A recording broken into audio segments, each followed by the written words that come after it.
when the Senate takes it up and acts as a jury, then they will decide whether or not he's going to be impeached. But that is a jury. But the Senate is mostly Republicans. That's right. Do you really think, come on, Maxine, you really think you're going to get some Republicans to vote to impeach him? Well, I've been thinking he should be impeached for 2 years. I believe that when you connect the dots, when you have the facts, that we can convince some folks. Okay. If you'll take a look at what's happening with the Republicans now, this new revelation about him pulling our troops out of the Kurds, protecting the Kurds, so that Turkey can move in and basically, invade and create all kind of harm. You have some Republicans who are moving.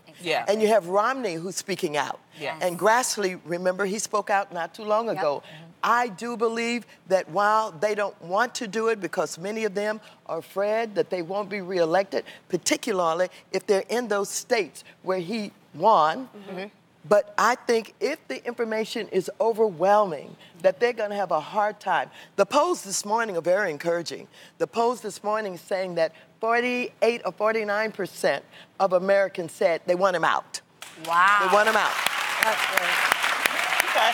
Well, let's move to the 2020 election. Yes. Who do you think has the best chance of winning a nomination and the presidency? I think we have a ways to go. As a matter of fact, we haven't had our early primaries like Iowa and New Hampshire.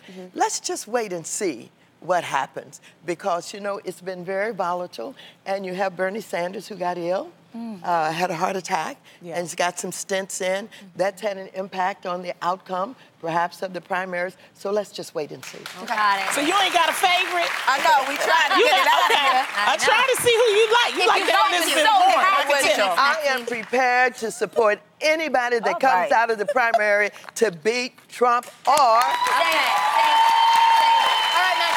If he has not been impeached, if he has been impeached, then Pence takes his place to beat Pence. All right. Okay. Whatever. Got it. Okay. So you're not only Yes, fair. focusing on the impeachment and the election, what are some other initiatives you're passionate about? Well, I tell you, right here in California, I'm passionate about the homeless. I have a $13 billion bill. It turned out it is the #1 issue in California. Oh, yes. And I have a $13 billion bill that I started on some time ago because I said we've got to end homelessness forever. And we've got to stop penny pinching it. We need to come up with the dollars to do it.